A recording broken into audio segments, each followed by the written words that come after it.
Olá para você que está conectado, para você que está conectada aqui no canal do YouTube da SHS Health Tech. Muito obrigado pela sua participação, pelo seu interesse nesse bate-papo e nesse nosso ambiente sempre rico de informações sobre a área da saúde, os principais desafios e as principais oportunidades. E hoje a gente vai conversar com a Cíntia Pinhal, que é gerente de farmácia da Hapvida. A Cíntia, por formação, é farmacêutica e tem uma longa experiência na área de gestão de farmácia hospitalar, ou seja, um assunto com muita informação para você que está nos acompanhando. Cíntia, muito obrigado pela sua participação aqui no SHS Talks. E eu começo perguntando para você sobre um grande desafio: como equilibrar assistência e questão financeira quando o assunto é planejamento de estoque para serviços da saúde. Obrigadão pela participação. Eu que agradeço, Fábio. Eu acho que esse é o grande ponto quando a gente fala de planejamento, né? Como que a gente equilibra esses dois pilares? Todo mundo sabe que estoque parado é dinheiro perdido, ainda mais nos dias de hoje, onde a gente tem aí os juros a 13%, esse dinheiro podia estar rendendo muito mais no banco do que parado na prateleira, né, do hospital. Só que os serviços de saúde, eles têm acho que duas particularidades aí que gargalam um pouco essa questão do planejamento, né? A primeira é a nossa variabilidade de demanda, né? Quer queira, quer não, ela é muito expressiva, né? Por mais que você tenha aí um serviço dedicado, né? Onde você fala assim, não, eu só faço cirurgia, a gente ainda vai ter variabilidade de demanda porque a gente tem o fator humano, né? E eu acho que o segundo grande ponto aí é que qualquer falta de medicamento, ele compromete aí, pode comprometer em 100% o desfecho do paciente. Então, isso é um fator que gera muito estresse para todo o time de trabalho, né? Mas eu acredito, né? Eu acredito não, né? A gente tem hoje ferramentas no mercado que disponibilizadas no mercado que podem dar para a gente essa segurança, né? Maior segurança para planejar estoque e para não onerar tanto o nosso estoque. Eu acho que um bom exemplo disso é a boa e velha curva ABCXYZ, né? Onde a gente vai conseguir enxergar ali quais são os itens que mais ofendem, né, em termos de valor ali, né, o meu planejamento, e também vou conseguir ver o que é mais crítico. Então, dessa maneira, eu consigo modular ali o que eu preciso segurar, digamos assim, né, um pouquinho mais, e aquilo que eu posso ter um pouquinho de margem.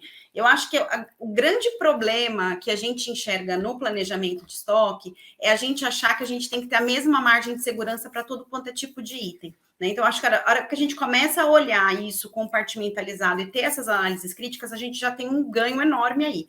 E eu acho que um outro ponto que é extremamente importante é a gente trabalhar com ferramentas de mapeamento de risco e plano de contingência. Então, sabendo que eu vou ter variabilidade de demanda, que eu vou ter um mercado estável, que eu vou ter problemas de importação, de variação de dólar, eu tenho que ter ali um mapeamento de risco, né, e planos de contingência para quando isso acontecer. São muitas variáveis, né, Cíntia? Tem Então, até a questão do câmbio que influencia, a questão da demanda. E como que você vê, na área de gestão, os principais desafios e oportunidades sobre esse assunto que a gente está conversando? bem, eu acho que a gente falou um pouquinho aqui sobre a variabilidade de demanda, que é algo muito importante. Então, toda vez que você vai conversar com alguém, vai falar sobre planejamento de estoque, mas meu estoque variou demais. Ou se não, faltou porque teve variação de estoque. Então, eu acho que a variabilidade de demanda é uma coisa que a gente, né, sempre ouve no mercado da saúde. Um outro ponto que acho que está mais frequente agora nos últimos anos é a questão de mercado mesmo, né? Então, a gente tem muitas questões de falta de mercado, de variação de câmbio, a gente depende muito de produtos importados, então isso acaba dando uma estabilidade para a gente de fornecimento muito grande, e a própria pandemia nos mostrou isso, acho que depois a gente pode abordar isso com calma, tá? Mas eu acho que a gente também tem que focar naquilo que que a gente consegue manejar, né? Porque eu não vou conseguir atuar na variabilidade, por mais que eu consiga ter previsão e tudo mais, eu não vou conseguir atuar na variabilidade, não vou conseguir atuar muito na falta de mercado. Aonde eu tenho ação efetiva e que, na maioria das vezes, a gente acha problema, né, no nosso dia a dia, é na manutenção desse estoque. Então, saber que eu tenho que ter um controle de inventário muito bem feito, né, um estoque muito organizado, né, que a dispensação seja sempre feita em sistema antes de eu entregar fisicamente, porque a gente sabe que a gente vai ter problema. Então, manutenção de sistema e de tecnologia ali, que atualize isso para mim com frequência, é o que vai me trazer segurança nesse processo. Você falou sobre a pandemia, vamos aprofundar um pouquinho mais esse assunto, né? Que eu imagino que deva ter sido um momento muito desafiador. Quais foram as principais lições aprendidas aí durante a pandemia? Olha, eu acho que a pandemia ela foi um divisor de águas para todo mundo, né, Fábio? Mas a área os serviços de saúde, acho que a gente sofreu demais, então a gente aprendeu bem mais, né? Mas eu acho que a gente tem algumas coisas ótimas para levar, né, disso. A gente tem que tirar coisas boas disso tudo. Eu acho que a primeira a gente entendeu de uma vez por todas que o planejamento é a coluna dorsal de um serviço de saúde, né? A saúde eu venho, né, de um histórico que a gente busca profissionalização na saúde, né? Porque quando a gente faz saúde, quando a gente se dedica para a saúde, a gente faz muito de coração, né? Porque a gente gosta de cuidar do próximo e tudo mais.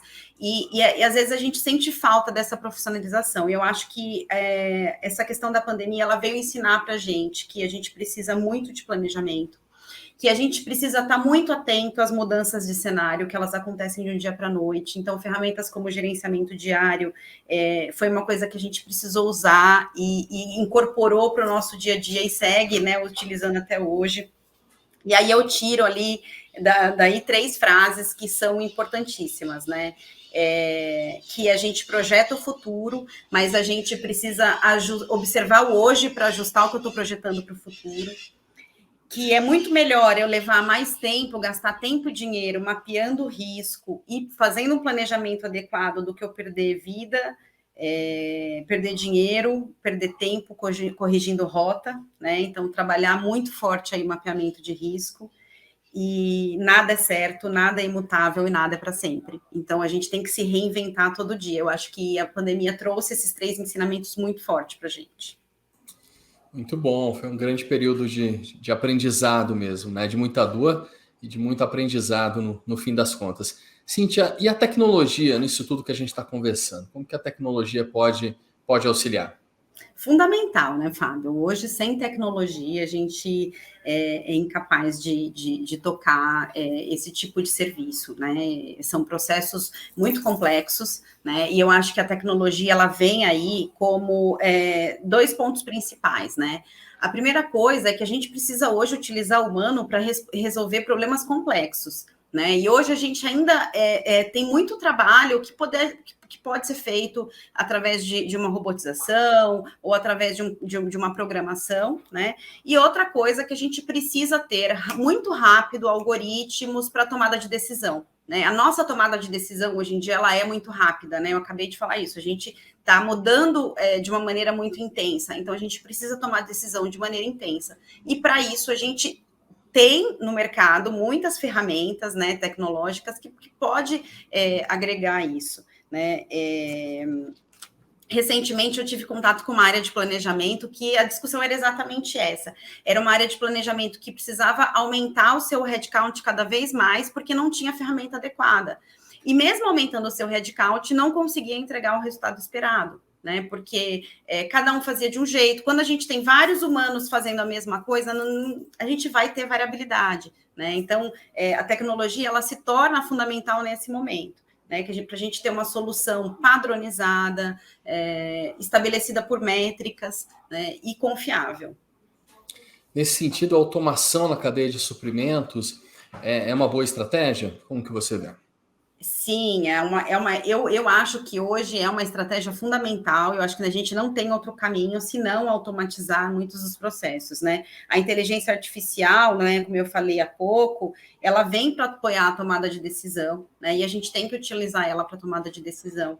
Então, quando eu falo de planejamento de estoque, eu tenho que estar atenta à minha variação, né, de ponto de pedido ali o tempo todo, né? E eu não posso me dar o luxo de colocar uma pessoa na frente ali o tempo todo, olhando se está subindo, se está baixando. Então, eu tenho que ter um sinalizador para me dizer, olha, isso aqui você precisa olhar com mais calma, porque o processo ele é muito complexo, né? O processo da saúde tem uma complexidade muito grande. E a gente incluir a tecnologia dentro do nosso dia a dia vai trazer para a gente um crescimento saudável e sustentável, né? Porque você está se baseando em métricas ali confiáveis. E também auxilia na gestão com fornecedores, como que isso funciona na prática? A gestão de fornecedores hoje é um desafio muito grande, né, Fábio? Hoje eu tenho um risco muito grande para tratar com fornecedores, principalmente quando a gente fala de saúde, né? A gente está passando por um processo de desabastecimento e o nosso mercado ele fica muito à mercê. Eu não posso simplesmente falar para o meu paciente que eu não consigo comprar um medicamento no mercado, seja ele qual for, uma imunoglobulina ou uma dipirona. Tá? Então, a gente acaba nesse processo e sobre essa pressão, a gente acaba tendo que buscar fornecedores de uma maneira muito ágil. Né? E se eu não tiver ali um sistema tecnológico para me ajudar, para uma plataforma para me apoiar na tomada de decisão, para me dizer, olha, esse fornecedor aqui, ele tem credibilidade, né? Ele está adequado a todos os padrões de qualidade, eu coloco meu paciente em risco.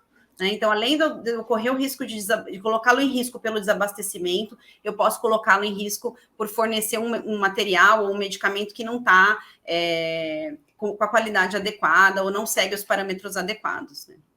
Então, é uma gestão muito complexa, né? Até o relacionamento com os fornecedores, isso a gente nem está falando em preço, está falando de disponibilidade, né? Disponibilidade, qualidade e preço, né? Para eu ser competitivo, eu preciso equilibrar muito bem esses 3 pilares, né? Eu preciso garantir o medicamento, não adianta eu comprar um medicamento barato e ele não chegar no hospital, né? Então, eu preciso garantir o medicamento, eu preciso garantir um preço que seja sustentável e eu preciso garantir que esse medicamento faça efeito, que ele conclua com o objetivo dele, né? Então, isso tudo é responsabilidade de quem está aí à frente da gestão de suprimentos, né? Às vezes a gente não entende, fala, nossa, mas será que é tão complexo assim? É muito complexo, porque a gente tem muitas variáveis ao redor e a gente tem que garantir a qualidade em todos os passos. São muitas dinâmicas, né? Muitos processos envolvidos. E, Cintia, como que você vê o mercado? Ele está cada vez mais maduro em relação a todos esses pontos, tanto na relação hospital-fornecedores, fornecedores, hospital, o feedback que vem. Você acha que todo esse processo está cada vez mais maduro? Eu acho, Fábio, que a gente está caminhando. Eu acho que a gente tem muita coisa para conquistar ainda. Né?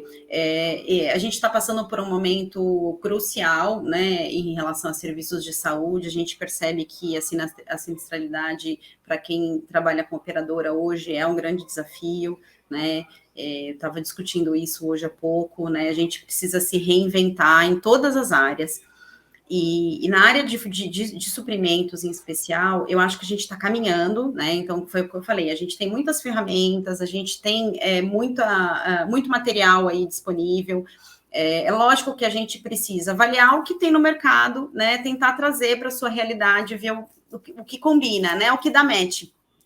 Mas eu acho que a gente tem muito para caminhar ainda, tá?